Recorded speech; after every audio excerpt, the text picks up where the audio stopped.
Hello பசங்களா, இன்னைக்கு நம்ம என்ன பார்க்க போறோம்னாக்கா காலிஃப்ளவர் மசாலா தோசை.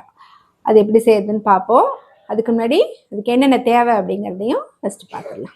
ஓகே, என்னென்ன வேணும்னு பார்த்தீங்கன்னாக்கா காலிஃப்ளவர் ரொம்ப பெருசும் இல்லாமல் சின்னது இல்லாமல் மீடியம் சைஸில் கட் பண்ணி வச்சுக்கோங்க. அடுத்தது தாளிக்கிறதுக்கு கரம் மசாலா. நீங்கள் ஹோல் மசாலாவாக போட்டிங்கனாக்கா தோசைக்குள்ளே சாப்பிடும்போது வாயில் தட்டுப்படும். அடுத்தது தாளிக்கிறதுக்கு தான் வெங்காயம், தக்காளி, கருவேப்பிலை, கார்னிஷிங்க்கு கொத்தமல்லி. அடுத்தது இதில் ஒரு தேங்காய் அரைச்சி ஊற்றணும். அதுக்காக தேங்காய், கொஞ்சோண்டு பட்டை, சோம்பு, அதுக்கப்புறம் இஞ்சி,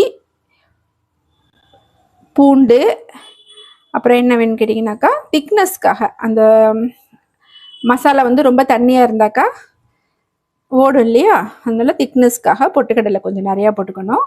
காரத்துக்கு வெறும் பச்சை மிளகா தான், வேறு எந்த காரமும் கிடையாது. ஸோ இதெல்லாம் நம்ம மிக்சியில் போட்டு நல்லா அரைச்சிக்கணும். காலிஃப்ளவர் நல்லா க்ளீன் பண்ணி கட் பண்ணி வச்சுக்கணும். இதெல்லாம் கட் பண்ணி வச்சுக்கணும். இவ்வளோ தான் தேவையான பொருள்.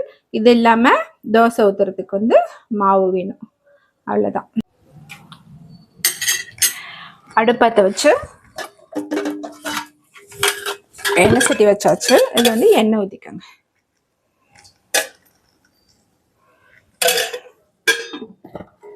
கொஞ்சமாக எண்ணெய் ஊற்றினா போட்டு ஊற்றிட்டு கருவேப்பிலை,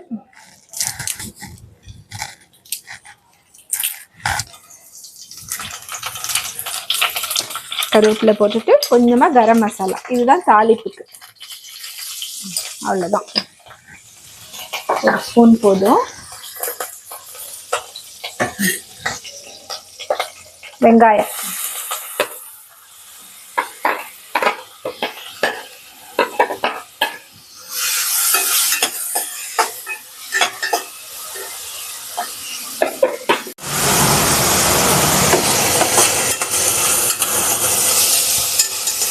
வெங்காயம் ஒரு நிமிஷம் வதங்கினா போதும், ரொம்ப வதங்கணும்னு அவசியம் கிடையாது.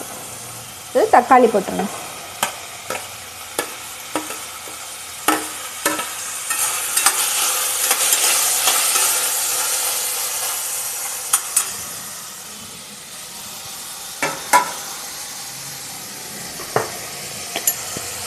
நம்ம என்ன சமைச்சாலும் சரி கொஞ்சமாக மஞ்சத்தூள் போடணும்.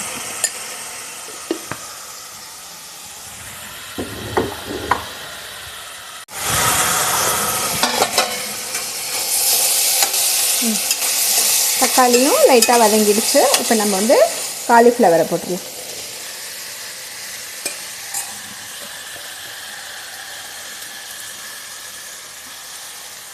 கொஞ்சம் நிறையா போட்டிங்கன்னா தான் உங்களுக்கு தோசையில் ஸ்டஃப் பண்ணுறதுக்கு பத்தும்.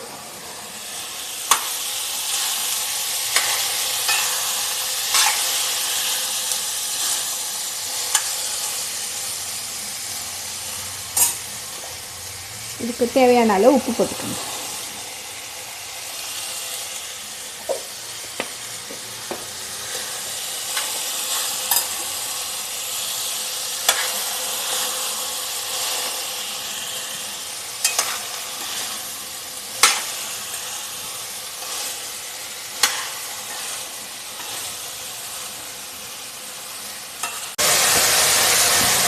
இப்போ மூடி வச்சுருங்க. மூடி வச்சுட்டு மீடியம் ஃப்ளேமில் வச்சு ஒரு 3 மினிட்ஸ் அப்படியே விட்டுருங்க. விட்டுட்டு அப்புறம் பார்க்கலாம். பாருங்கள், 5 மினிட்ஸ் ஆயிடுச்சு. இப்போ நல்ல ஸ்டீம் வருது பாருங்கள். நல்ல ஸ்டீமும் நல்ல ஃப்ளேவரும் வருது. இதில் ஒரு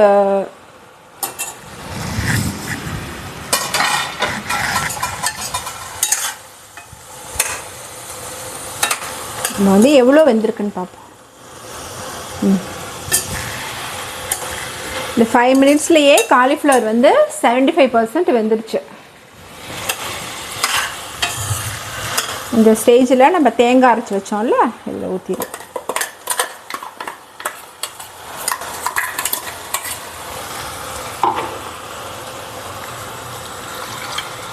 கொஞ்சமாக மிக்ஸி கழுவுன தண்ணியும் ஊற்றலாம்.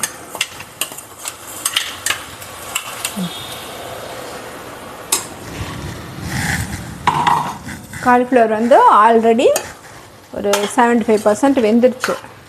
இப்போது இந்த மசாலாவோட சேர்ந்து நல்லா வேகட்டும். இந்த ஸ்டேஜில் வந்து நீங்கள் காரம்லாம் சரியாக இருக்கான்னு பார்த்துக்கோங்க. உப்பும் பார்த்துக்கோங்க. உப்பு காரம் ரெண்டுமே கரெக்டாக இருக்கணும்.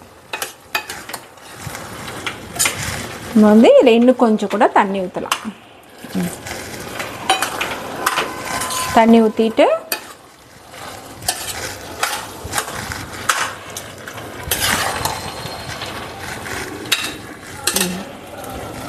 நல்லா ஸ்ட்ரீம் வரட்டும்.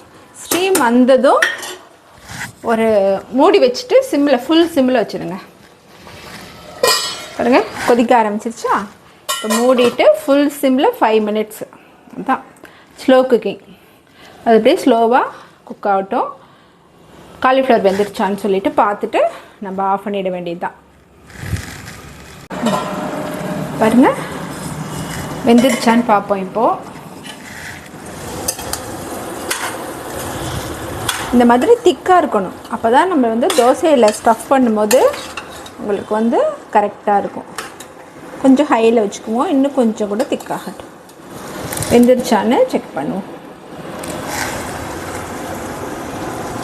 நல்லா வெந்துருச்சு, நல்லா மசிஞ்சிருச்சு. இப்போ ஹையில் வச்சு சும்மா அந்த லைட்டாக அந்த ஈரம் இருக்குது பார்த்தீங்களா, அதெல்லாம் போகணும்.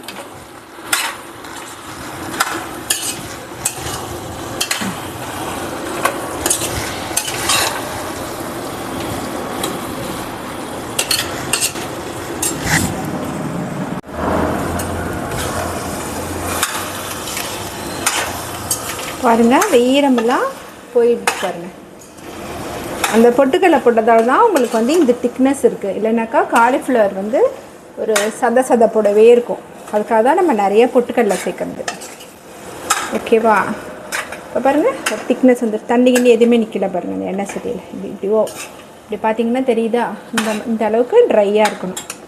இந்த ஸ்டேஜில் வந்து மல்லித்தலை, இது வந்து உங்கள் இஷ்டம், எவ்வளோ வேணுமோ நீங்கள் பிடிச்ச அளவுக்கு போட்டுக்கலாம். போட்டுட்டு நல்லா மிக்ஸ் பண்ணி வச்சிட்டோம்னாக்கா மசாலா வந்து காலிஃப்ளவர் மசாலா ரெடி. அடுத்து நம்ம தோசை ஊற்ற வேண்டியது தான்.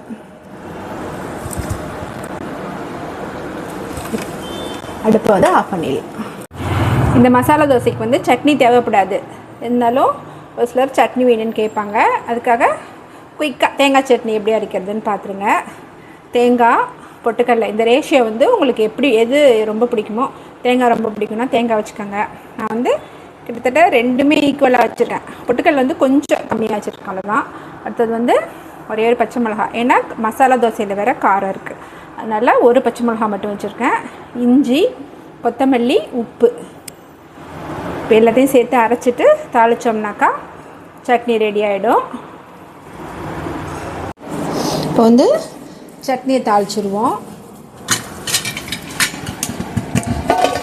அடுப்பத்தை வச்சாச்சு, எண்ணெய் ஊற்றியாச்சு. ஒரே ஒரு ஸ்பூன் எண்ணெய் ஊற்றிட்டு கொஞ்சமாக கடுகு 2 உளுத்தம்பருப்பு,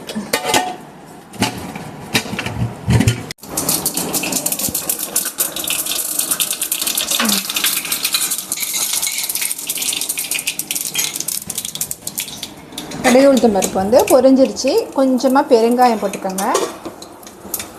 அதோட கருவேப்பிலை, அவ்வளோதான். வந்து சட்னியில் ஊற்றிடுங்க.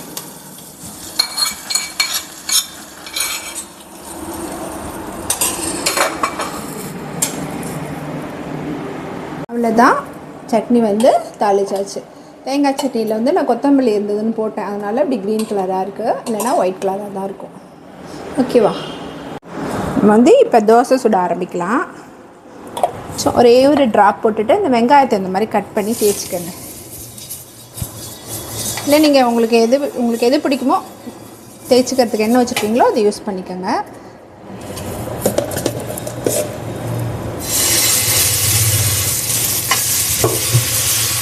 அடுப்பை சிம்மில் வச்சுட்டு தான் எப்போவுமே தோசை ஊற்றணும்.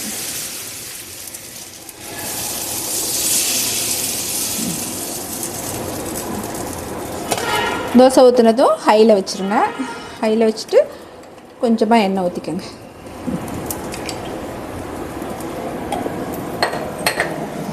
நல்லா வேகட்டும்.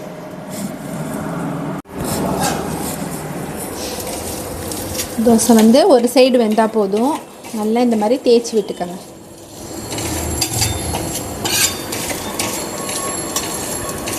அடுப்பு வந்து மீடியம் ஃப்ளேமில் வச்சுக்கோங்க.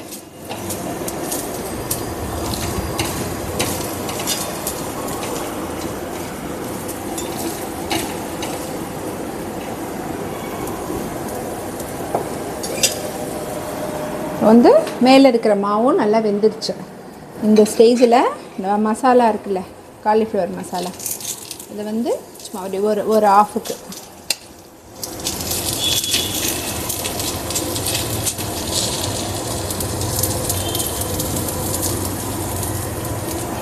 ஒரு ஆஃபில் இந்த மாதிரி வச்சுட்டு அடுப்பை ஃபுல் சிம்மில் வச்சுருங்க. வச்சுட்டு இது வந்து அப்படியே க்ளோஸ் பண்ணிடுங்க. நான் வந்து எண்ணெய் ரொம்ப கம்மியாக தான் தோசைக்கு ஊற்றுவேன், அதனால் கொஞ்சம் ட்ரையாக தெரியுது. உங்களுக்கு வந்து ஆயில் நிறையா வேணும்னா நீங்கள் நிறையா ஊற்றிக்கோங்க. தோசை நல்லா ஷைனிங்காக இருக்கும். அவ்வளோதான்.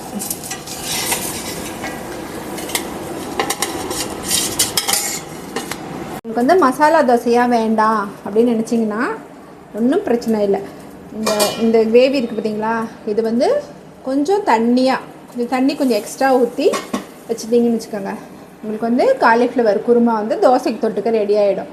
இது வந்து சப்பாத்தி பூரிக்கும் தொட்டுட்டு சாப்பிட்லாம். நம்ம குருமாவும் யூஸ் பண்ணிக்கலாம், மசாலாவும் யூஸ் பண்ணிக்கலாம். 2 in 1 தான் அது. ஓகேவா? நம்ம வந்து இன்னொரு தோசையும் ஊற்றிடலாம்.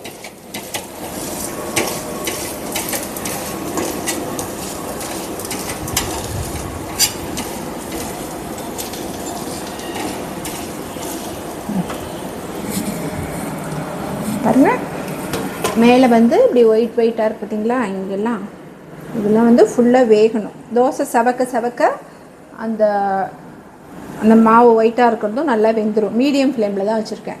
அப்போ தான் உங்களுக்கு வந்து நல்லபடியாக வேகும்.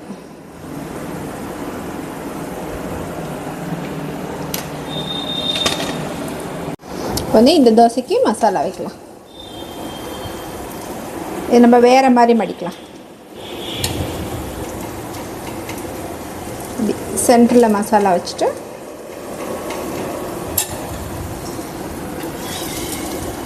வந்து இப்படி ட்ரையாங்கிள் ஷேப்லேயும் மடிக்கலாம்.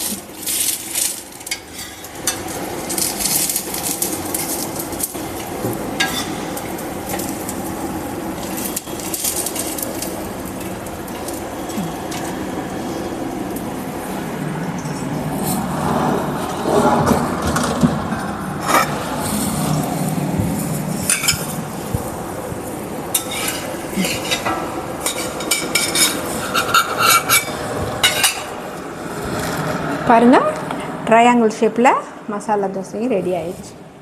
எந்த ஷேப் வேணுமோ உங்களுக்கு பிடிச்ச மாதிரி நீங்கள் மடிச்சிக்கலாம். ஓகே பசங்களா, காலிஃப்ளவர் மசாலா தோசையும் தேங்காய் சட்னியும் ரெடி ஆகிடுச்சு. இந்த மாதிரி காய்கறியில் மசாலா தோசை செஞ்சு சாப்பிடும்போது உங்கள் உடம்புக்கு நிறைய ஃபைபர் கிடைக்கும். அதனால் இதெல்லாம் நீங்கள் அடிக்கடி செஞ்சு சாப்பிடுங்க. செய்கிறதும் ரொம்ப ஈஸி தான். இதெல்லாம் சீசன் சமயத்தில் நிறைய செய்யுங்க. ஓகேவா? Okay, happy cooking.